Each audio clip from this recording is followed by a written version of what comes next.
So I'm taking my track bike off the bench and I'm replacing it with another, which is here for full track prep and a full service. So I thought it'd be the perfect opportunity to talk about track days. I think everybody should do a track day at least once in their life. For a couple of reasons, mainly because you can't push your bike as hard as you can on track. I don't care how good you are at riding a bike on the road, you do not push it as hard as you do on the track. And if you do, well actually, I think you're a bit stupid. And pushing your bike that hard just makes you a much better rider. You never learn the limits of what your bike can do when you're on the road. On track, you can learn how good your bike is, and actually it makes you a much better rider for it.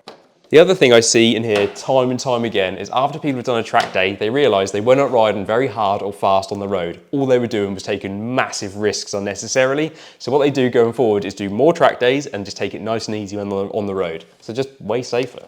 But don't just do it because it makes you a better and safer rider. It will be one of the best things you ever do on a motorbike. I can't tell you how much fun it is.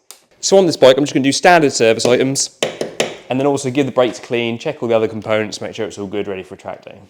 Bit of a side note, don't know if you can see this little wear pattern here on the side of the tyre. It's even on both sides, and it's in the area of the tyre when you come on the power, when you're coming out of a corner. Now he's got a tight spot on his chain, it's quite pronounced. And what happens on these bikes, when you open the throttle, the chain tension actually pushes against the movement of the shock. It's called anti-squat, so it stops the bike squatting as much. If you've got a chain tension which is changing during that period, it'll be making the back end jump around.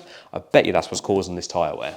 So as long as you can ride a bike on the road, you can do a track day. You don't need any specific skills. As long as you can ride on the road, you're good enough to ride on track. Because there's so many variations in track days you can do, different classes. They do road bike only track days, so you get no track bikes or anything specific, make it nice and easier. Or if you're even worried about doing that, you can do sessions with somebody on track to help you, an instructor.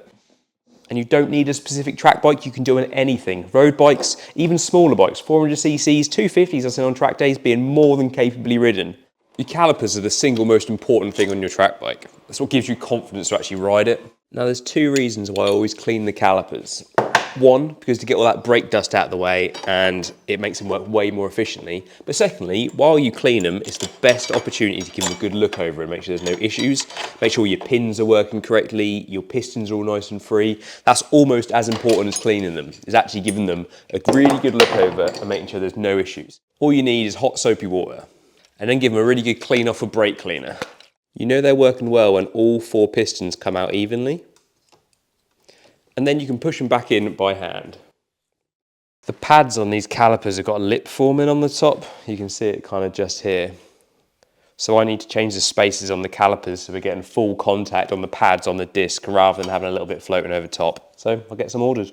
It's now a couple of days later and I've got some bits. This is what I've made to make the spacer for the front brake calipers. Before it had a 5mm spacer and that 5mm needed to go. So I made up some of these, which are location pins, which go inside the caliper. I machined it out of some of this aluminium bar. I bought it the right size, so all I had to do was just part it off in the lathe.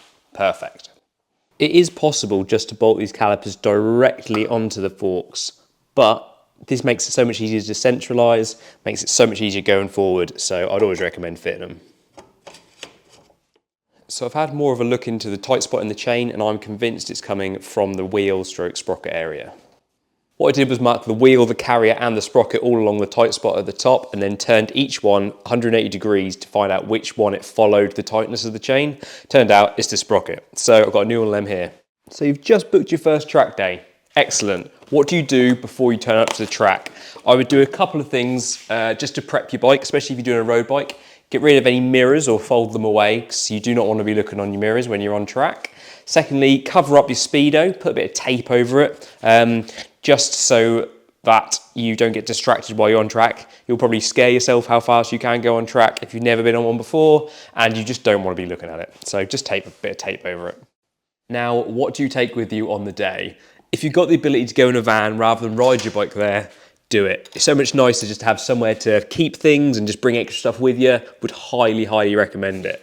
So once you're there, you're going to need a couple of extra bits and pieces. One of them will be a tyre gauge because you want to be dropping those tyre pressures and when they get hot on track and just checking them throughout the day. The second nice thing to have with you is a paddock stand, just so you can get the wheels off the ground and you can check your bike throughout the day. Now you don't necessarily need tyre warmers, especially if your first time we're using road tyres, you don't need tyre norms, they're not a necessity. But if you are going to use them, expect to not get a garage, so you will need a generator.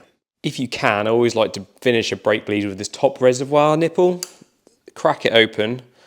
I always use a bit of rag just to put under the nipple. You can see exactly what's coming out if you've got any air coming out of it. But you never want to pump the lever with these nipples because it pulls the air in. So uncrack it, draw it down. You might see some air coming out. And then before you get to the bottom, nip it up. And do that a couple of times. I'm now going to top up the engine oil. I'm going to use some Miller's fully synthetic 1030. I'll be honest with you, they reached out to me a few weeks ago and asked me to let them know what I think of their oils. And I'll be honest with you, that's next to impossible. If I'm like comparing this to say some castor oil, I can't look at the two and tell you what they're like without doing loads of research, thousands and thousands of miles on a motorcycle, stripped down, you know, very expensive equipment. It's impossible. But what I do know is they've got a really good reputation in the motorsport industry. They sponsor and support loads of car racing series where they all use their oil and they have fantastic results from that. So we know that their oil is a really good quality. Also, for fully synthetic oil, it's a really fair price. So it's going to be good. The best way to see how good anything is just to put it through racing miles. And the best example of this is the Moto2 Triumph engine. They're obviously running the 765s at the minute. In the last few years, they've done 1.5 million kilometres of racing, and they've only had one engine failure. I did look into that engine failure, and they think it might have been team related. I didn't say that. But yeah, can you imagine designing an engine that does 1.5 million miles and hasn't had a single failure, or kilometres? That's just phenomenal. That's the best way to really see the quality of products, things that can stand that kind of mileage and testing within the racing world. Got some new plugs to go in, air filter and a cam chain tensioner, and then we can get this bike running.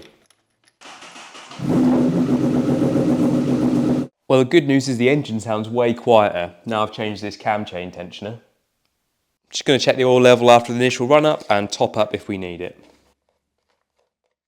New sprockets here. Gone for a Rentful this time. I'll pull this rear wheel out and we'll get it dropped on.